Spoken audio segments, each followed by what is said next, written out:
Midway between the Atlantic Ocean and the Gulf of Mexico, at the crossroads of entertainment and imagination, millions come to experience the wonder and excitement of Universal Orlando.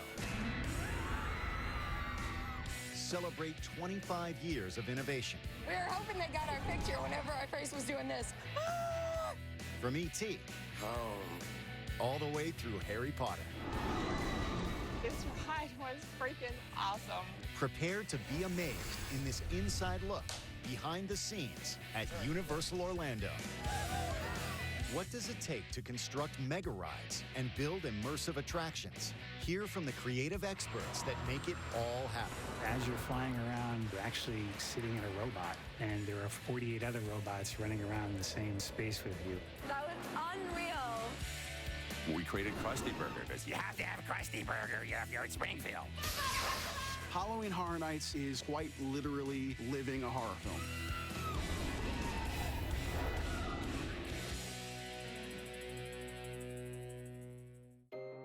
In 2014, Universal Studios launched its most ambitious attraction to date with a salute to the Harry Potter franchise. But Universal's history has been rooted in pioneering, innovative, movie-inspired attractions. Its origins date back to the 1980s, when Steven Spielberg began consulting with the Universal team to deliver a destination beyond guests' expectations.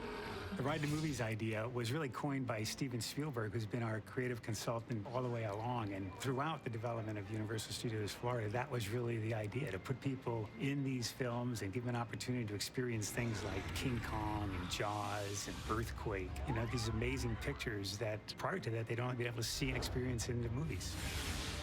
Spielberg's vision helped visitors discover their own inner hero. It was a difficult concept to pull off, requiring a new blend of storytelling and technology.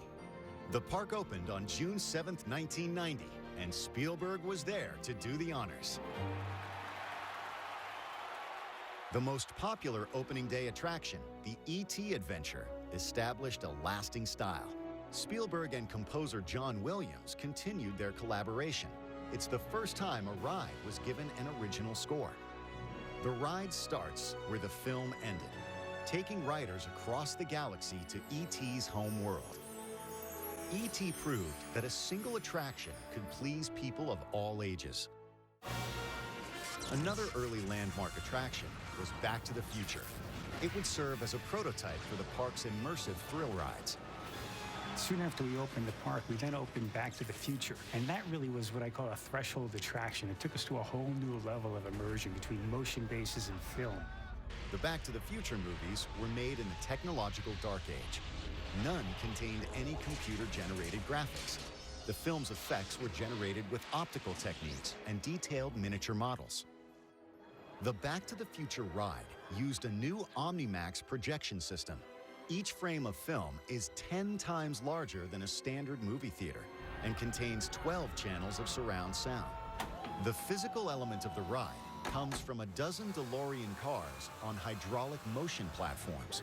Each car is mounted on 4 pistons, able to rise, fall, and tilt to follow the action on the screen.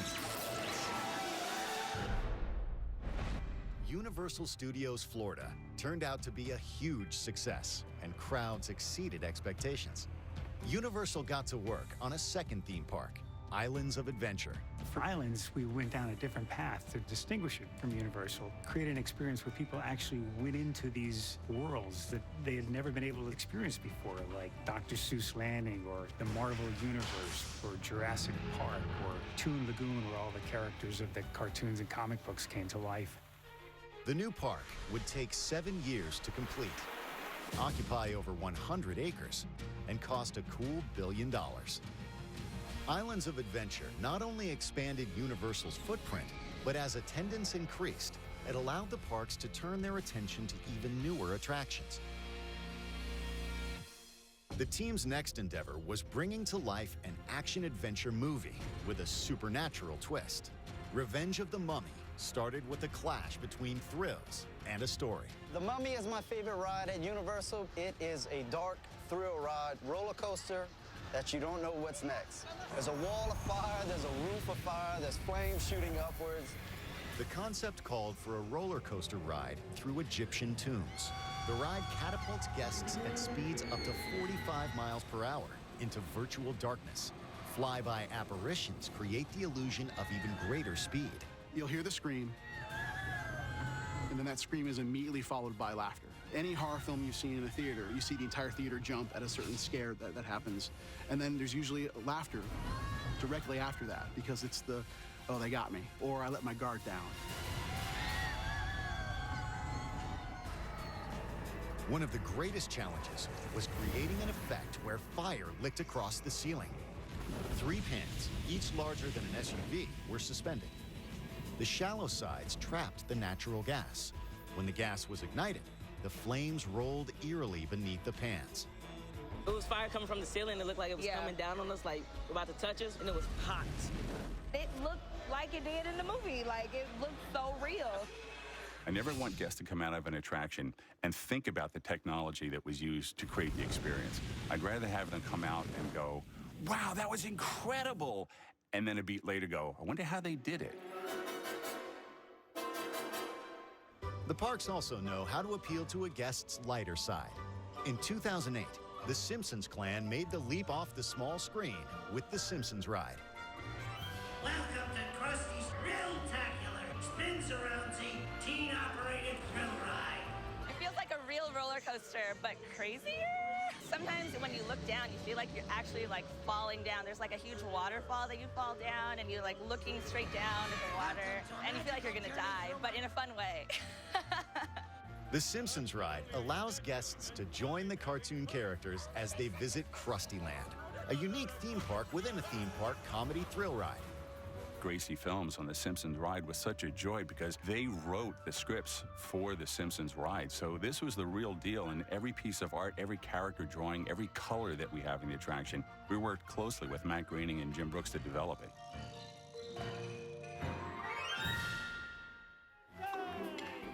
This was the first full-blown ride based on the animated television series. It features no less than 24 characters, all voiced by the original actors. The ride vehicle is precisely programmed to synchronize with the action on screen. A new digital video projection system was devised for the lofty purpose of making Homer's rear end appear 60 feet tall. After the ride, guests are invited to visit the Simpsons' hometown of Springfield, from Krusty Burger to Duff Brewery and Moe's Tavern. Insiders like travel blogger and Universal consultant Angie Orth know where to grab Homer's favorite foods. The world's first permanent Quickie Mart is in the town of Springfield at Universal Orlando. Apu is there, you can get a squishy, you can get those donuts with the pink frosting, sort of any of those special products that you can only get in Springfield, you can get at the Quickie Mart. A year after the Simpsons Ride debuted, a new presence arose to tower 17 stories high. Universal built an interactive thrill coaster, merging music, technology, and adrenaline.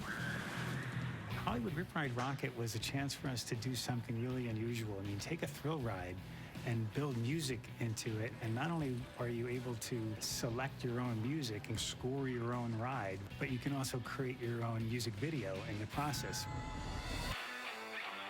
Riders use personal touchpads to program the soundtrack for their ride. When you first get on, you put the lap bar over you, you see the screen, and they give you all these choices for what songs you want to pick for your ride. But there's also a secret playlist, so all you have to do is hold down the logo for 5 to 10 seconds, then it'll give you the option to punch in some secret codes. Now, you have to research the secret codes before, and you can find them online, but you choose which one you want, and then you get sort of that extra special VIP rock and roll experience. Their selection screeches out at 90 decibels as they hurtle through a stomach-churning series of aerial maneuvers. When you get on Rip Ride Rockit, the first thing that happens is you go straight up to the sky. And it feels like you're going forever, and it's really scary. And that's the moment where you think, why am I doing this? I don't even like roller coasters that much, and I should be off this thing.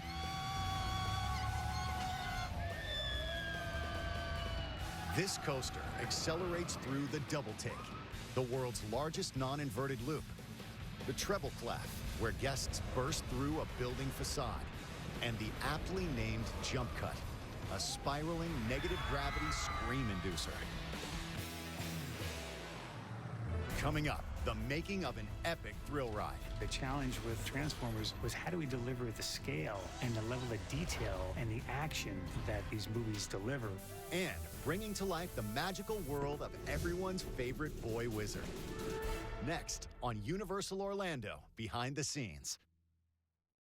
At Universal Orlando, pop culture icons come alive, and visitors leap through the screen to become the story.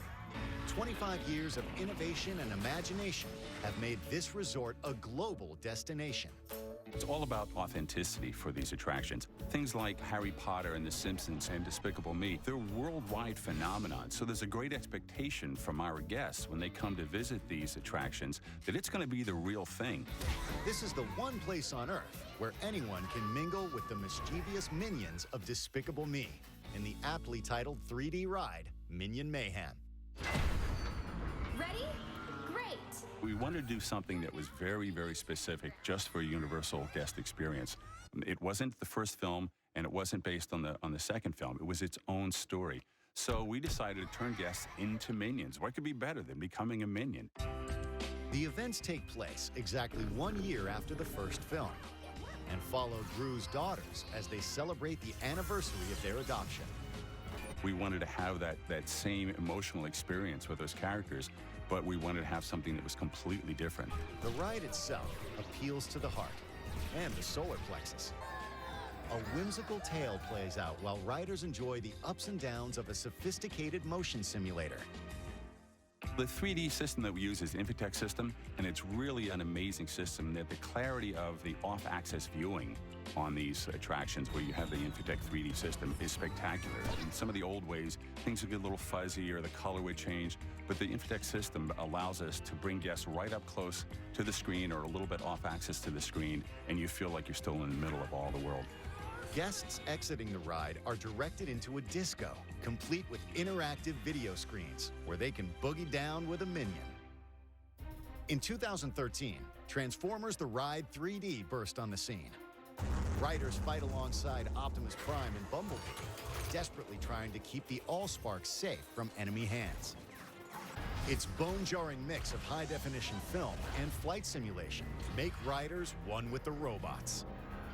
In the words of Michael Bay, director of the Transformers movies, the ride envelops the audience and makes them feel like they're in the world of Transformers.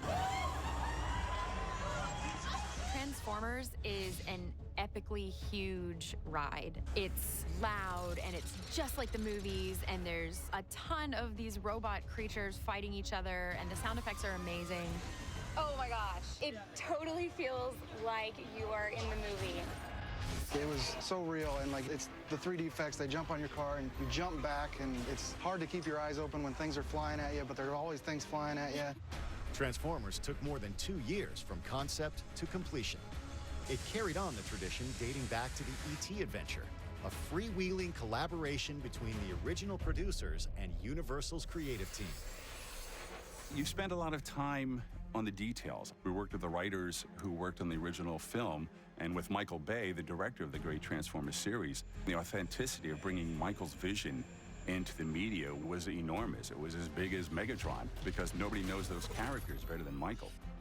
He saw what it was like taking it from the two-dimensional screen and bringing it into a three-dimensional reality for the attraction.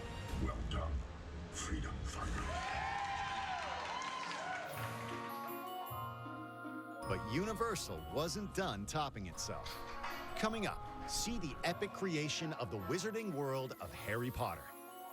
We started with what are the most compelling parts of the fiction that we could bring to life, and that's where we began the journey. Harry and his friends take center stage for the making of one of the world's most immersive and technologically advanced theme park attractions ever built. Next on Universal Orlando, Behind the Scenes.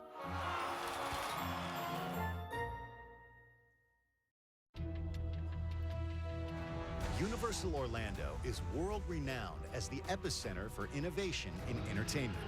Its Ride the Movies concept has allowed millions of fans to discover their own superhero. In 2006, the Universal team embarked on a top-secret project. They would create the most complete, most detailed theme environment ever attempted with the Wizarding World of Harry Potter.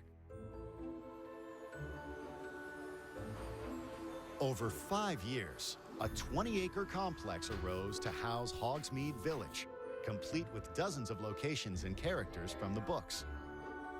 The centerpiece is Harry Potter and the Forbidden Journey, a simulated flight around Hogwarts Castle. To the delight of Universal, J.K. Rowling insisted on active participation. No expense was spared in creating this unique themed environment, and even today, $265 million goes a long way. To ensure authenticity, Stuart Craig, production designer on all 8 of the Harry Potter movies, oversaw development and construction. It's about a 4-year process. It's kind of like a film production would start. You know, you start with storyboards and with scripts or treatments. Very small team, and then as you go along, the team gets larger and larger. I mean, we start with 8 or 10 people, and by the end, there's about 300 or 400 people that are working on that, plus a lot of craftsmen that are around the world, vendors and companies that help us develop this. At every point, original artists were brought in to recreate their magic. Even the same musicians heard on the movie's soundtracks recorded new arrangements for the park at London's Abbey Road Studios. The Harry Potter stories are some of the greatest epic tales ever told. Over 4,500 pages of text and nearly 20 hours of feature films. Was there any way to match the sky-high expectations of the world's millions of devoted Potterites? With Wizarding World of Harry Potter, you had these 7 fantastic books, and J.K. Rowling just did an amazing job of creating these really compelling characters and these wondrous magical places that you conjured in your mind as you read the books. The Hogwarts Castle was a key part of that iconography of the fiction, so that was really the anchor of the Wizarding World of Harry Potter at Hogsmeade, and then of course there was the Hogsmeade Village.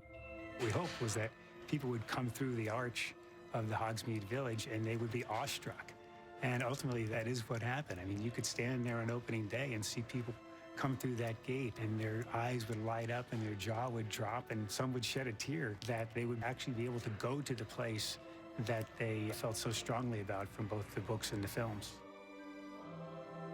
When you come in through the arch of Hogsmeade Village, you get a great view of the entire village, but you start getting a little peek of Hogwarts Castle. So that was designed purposely. And as you come around the street, which curves around, of course, you want to reveal more and more about the village, and eventually you get the full reveal of Hogwarts Castle. Creating a 1,000-year-old village required several trips to the old country. We actually went to Scotland, we took samples, we took molds of real stones from Scotland. We took a lot of photos of what the finishes were like, how the stones aged, the moss that grows on the stones, the snow melting, what does it look like in the spring, all these really important details that make things authentic and look absolutely real. I think it's the best theme park experience in the world. Anywhere I've been, it kind of ruins you for every other theme park you go to because it's so immersive. The details are so good.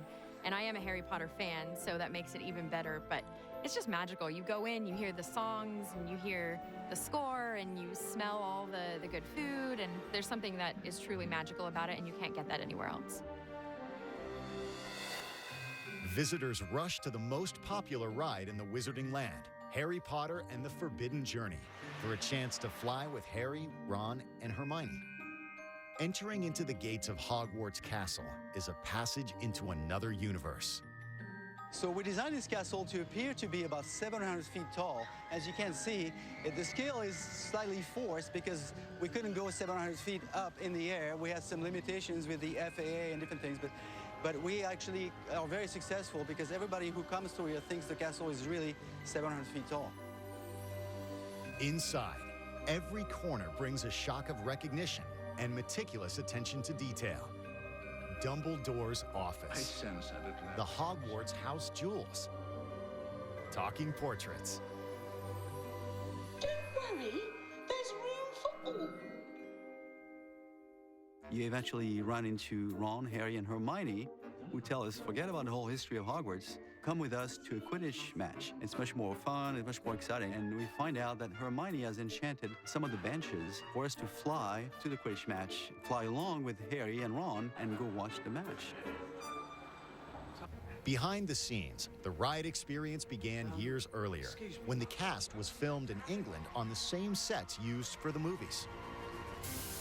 The key challenge? Seamlessly transitioning between projected images and live sets. This type of attraction is known as a scenic dark ride, an indoor amusement with guided vehicles traveling through an elaborate maze of sights and sounds. For rides like this, the illusion of flight is the holy grail. The closest feeling to that is actually like being in a helicopter, the way it kind of twists your body and turns, but the visuals really, really help. I can't say enough, it is a fantastic ride. There's sound when you fly fast, this whooshing sound, and there's also the sensation of wind. I mean, it's important to us to really trigger on all the senses, and that's what we do best at Universal, is really place you in these environments where we create all the elements you expect. That was unreal. That was unreal. The experience was created with tremendous attention to detail, including the sensation of smell. The sense is also something else that we want to bring to the experience. When you go in the pine forest, you want to smell the pines, so we have some of that. But there are certain scents you have to be careful with because they will linger. We had the scent of a fireplace, but it turned out to be one of the scents that lingered too much and carried on and ended up smelling like the fireplace in the next scene, so we couldn't use that anymore. No existing ride system could deliver the vision created by Rolling and Universal. A new technology was devised, and while many aspects of it remain secret, it relies on coordinated yet independent robots. It takes you through a Quidditch field, you're flying with dragons, you get chased by Dementors, it's an insane ride. Yeah, it's super crazy, and you're flying super fast. You might be surprised to know that as you're flying around the Harry Potter and the Forbidden Journey ride, you're actually sitting in a robot. And there are 48 other robots running around the same space with you. All that technology, which is really, really sophisticated, is totally invisible to the experience, and that's all by design. It's really not about the technology, although we spend an inordinate amount of time developing it. The ride is about the experience. You've shown great bravery. Feel free to return to Hogwarts at any time. Now tuck your elbows in. Only insiders know all the fun details of this land, like a real-life post office. Here at the Owl Post in Hogsmeade, you can actually mail postcards back home to people who didn't get to come on your awesome vacation, and you get the Hogsmeade postmark, so you can prove you were here in the Wizarding World. For many, that vacation continues on one of the other signature rides in the Wizarding World of Harry Potter Hogsmeade, like the interlocking inverted thrill coasters known as Diagon Challenge. First, the line passes through a ruined castle. Riders emerge from eerie darkness to the main event, a Chinese fireball and a Hungarian horntail. The Diagon Challenge coaster is a double coaster. One's red, one's blue, and it's hard to say which one's better. I've ridden both a lot. I think I might like the red one better. They're both awesome. They've got so many inversions and corkscrews that it's a wild ride. This is a world of contrasts.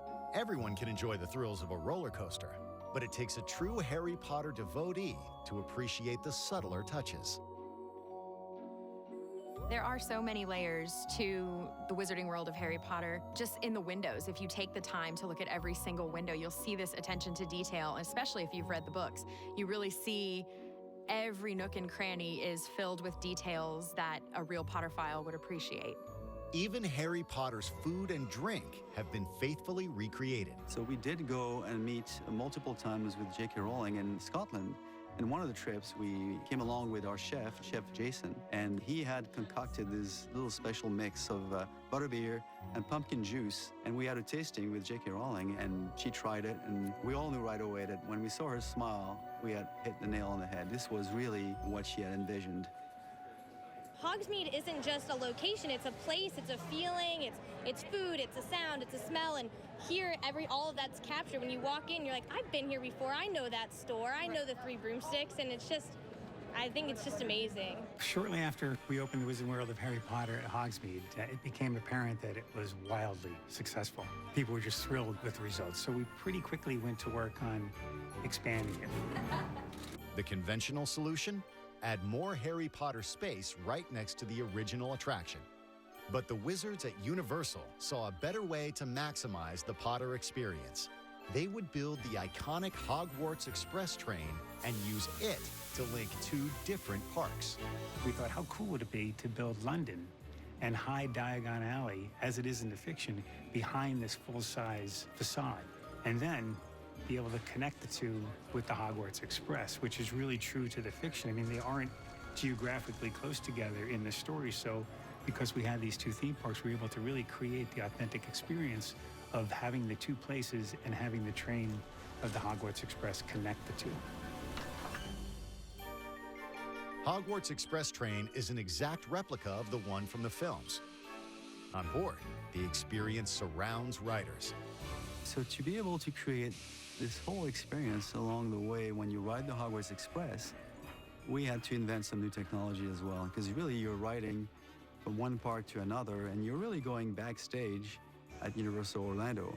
And we didn't want the guests to be suddenly taken back into Orlando and Florida. So once you get onto the train, we have a special screen technology that is seamlessly going on and takes you along to all the scenery from Scotland all the way to London, or London and back to Scotland.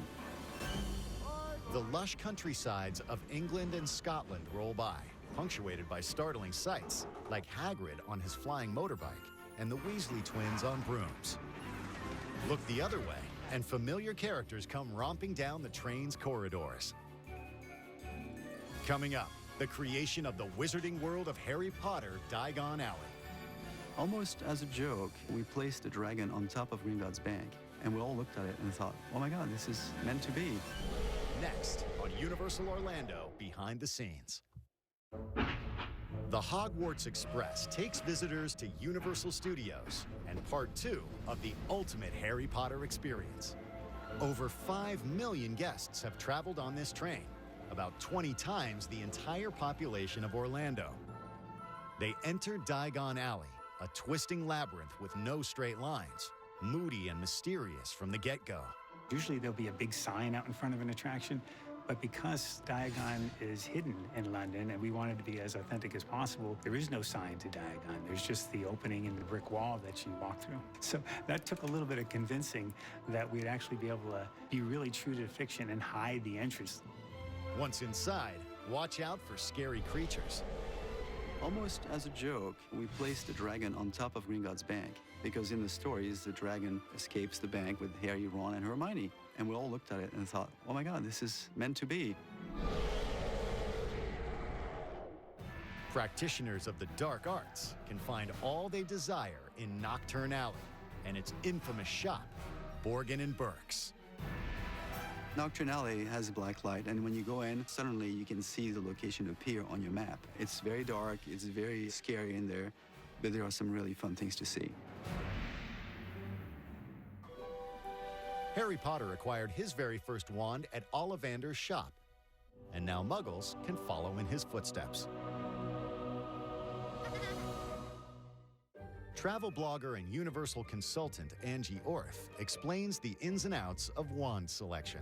When you come to Diagon Alley, you have to get a wand from Ollivander's. He is the master wand maker, and he's the one who can help you pick out exactly which one is perfect for you. And once you get it, you can walk all around Diagon Alley, and there's secret little places to do magic. You don't want to miss it. We developed a technology that was quite complex that would enable the wands to actually trigger a series of moments and magic throughout the space. People of all ages love to get the wand and go out and search out these moments throughout the land and cause these things to happen by casting spells that they remember from the fiction. I felt like a character in the movie, like just walking through for the very first time, like Harry in the first movie. It just took my breath away. All this is merely preamble to the main attraction in Diagon Alley, Harry Potter and the Escape from Gringotts. The line for Gringotts Bank can be kind of long, but don't worry about it because it's an amazing queue. You walk all through the amazing lobby with this unbelievably large and expensive chandelier. There's goblins everywhere, animatronic. They are so cool and so lifelike that you feel like they're staring into your soul. So watch out, they're very cranky.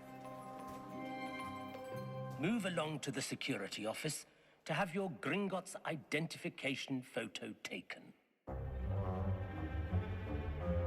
So for the goblins, what we did is we really studied the expressions from the films, and we did duplicate the exact same motion and expressions, because what we found is the fans that come and visit Gringotts Bank and all of Wizarding World of Harry Potter are really wanting to see if it's true to the film. So they will come here and videotape the goblins and go back to the films and then pause the films and realize that, wow, this is exactly like the films. It's the same faces, the same expressions, except they come to life here.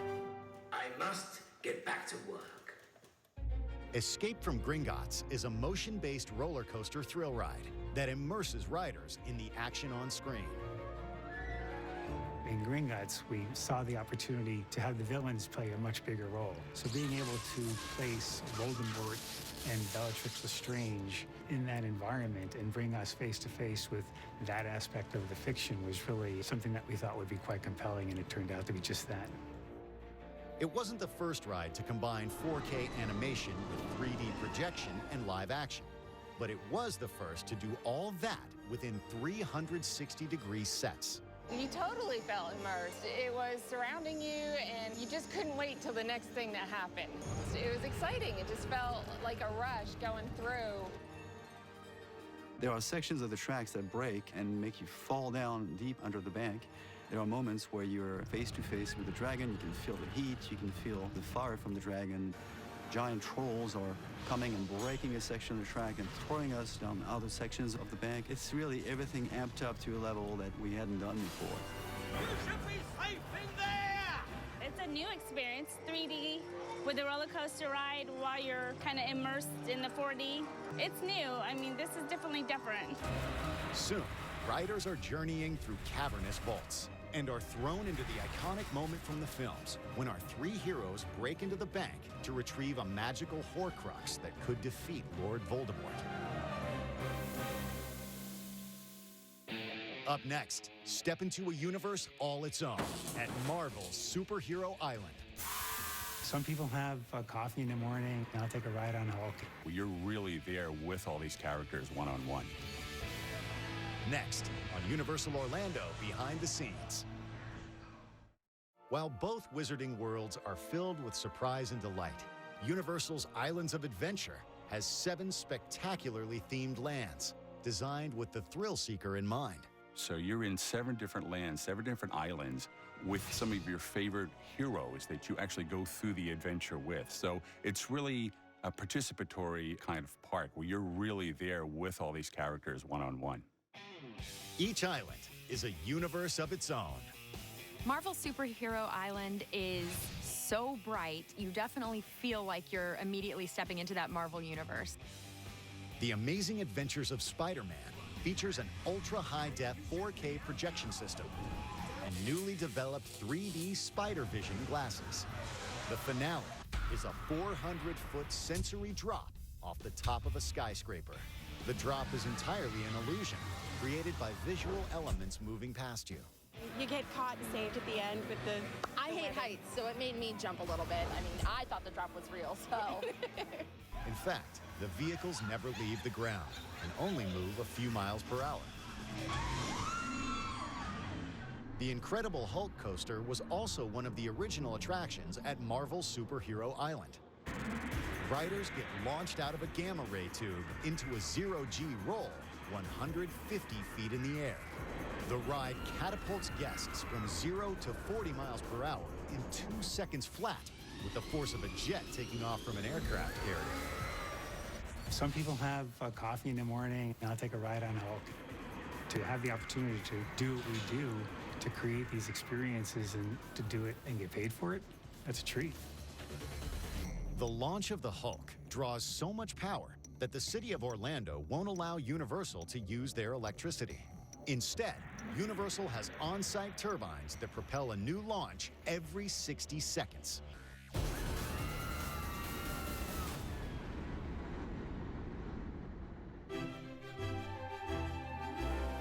For Universal Orlando, innovation means creating unique worlds. The Cat in the Hat can only be found in the pages of Dr. Seuss books, and here. When you get into Dr. Seuss's books, each one of them has this great moral fabric to it. In addition to the wonderful rhyme and the words and the story and the characters, each one of them has this great message. So it's really important to us and to Audrey Geisel, Dr. Seuss's wife, to bring that all to life. There are no straight lines in Dr. Seuss's books or in Seuss Landing. While the whimsical island was under construction, nature became an unlikely collaborator. When Hurricane Andrew came through South Florida several years ago, the palm trees got very twisted. So a lot of those palm trees were brought up to use in Seuss Landing because they're already kind of wonky and no straight lines, and they were a perfect fit. Coming up, witness the park's terrifying transformation. During the month of September and October, the park literally transforms into a living horror film. You go through those turnstiles, and you're going to be faced with nightmares that you could only dream about. And get a sneak peek of the newest monster attraction. Next on Universal Orlando, Behind the Scenes.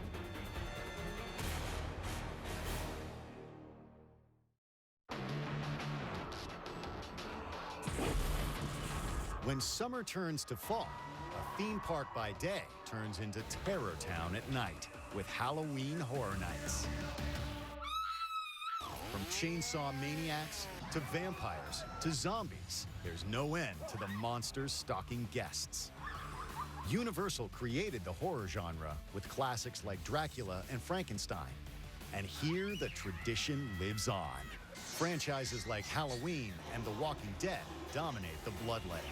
Our goal is to drop you into the scenes from that series. You are among the walkers and being attacked from every single angle. And all of our mazes are designed in a manner that is film quality.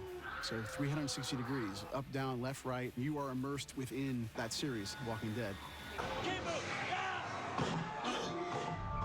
While the premise stays the same, each year the experience is different. It pays to keep people guessing. Any guest that comes year after year is going to get a completely different experience. Because it's like horror. Once you see a horror film 9 or 10 times, you know where all the scares are. You know how they work. So we want to keep our guests on their toes when they're experiencing Halloween Horror Nights. Most visitors have no idea how complex these shows are or how long it takes to prepare them. We will actually create next year's event a month before this year's event starts. It's more than a 365-day process to get all of our brands in line and getting designs for costumes. They're all very layered. Thousands and thousands of gallons of blood are created and used during the event, all made in-house every single year.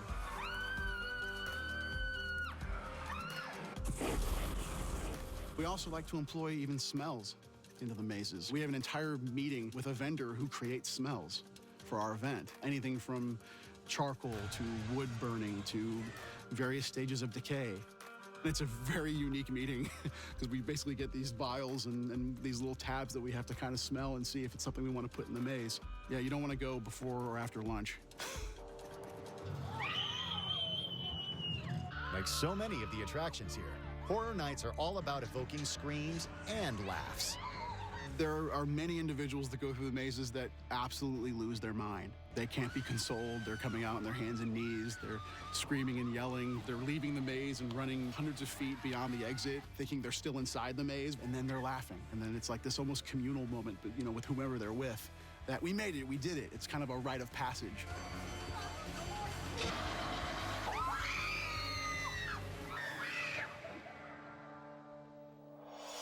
In the 1990s, Universal's creative team decided to transform a thriving theme park into a resort destination.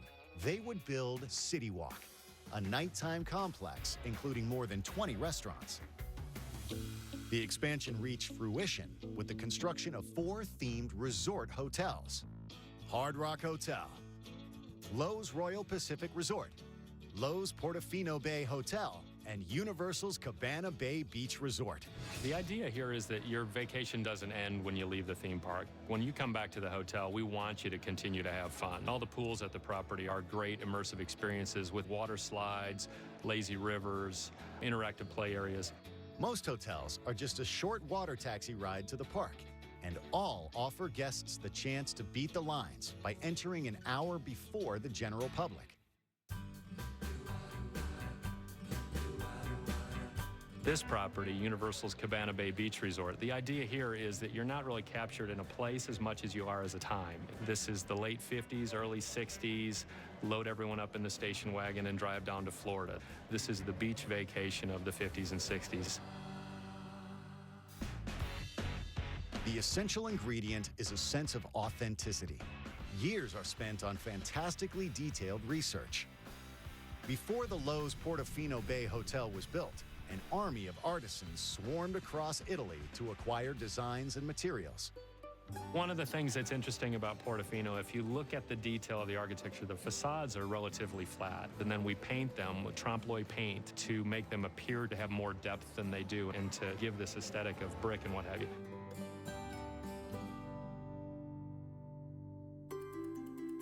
The artists at Universal have been entrusted with creating an American legacy, but they insist they're just getting started. Here at Islands of Adventure, we're going to actually bring you to Skull Island and face-to-face with King Kong himself. Skull Island Reign of Kong is going to be unlike anything we've done before. The whole premise is that it's the early 1930s, and you're on Skull Island to discover a species of unknown origin.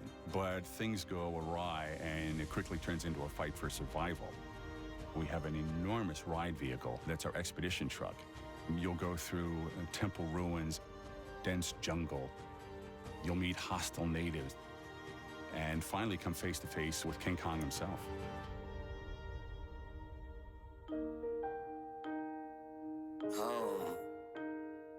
We've been going strong for the last 25 years, and we've opened 18 new guest experiences just in the last 5 years, which is just an unheard of growth, and we're not stopping.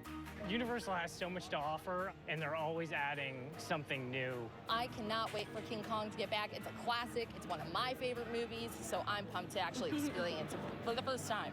This journey has got us up to this point where we now have this place that has become world-renowned as the place to come and vacation with your family, and we continue to build on it. Next year, it'll be King Kong, and the year after that, it'll be Volcano Bay. We're just going to continue down this road and continue to push the envelope and innovate and create really memorable experiences for families around the world that last them a lifetime.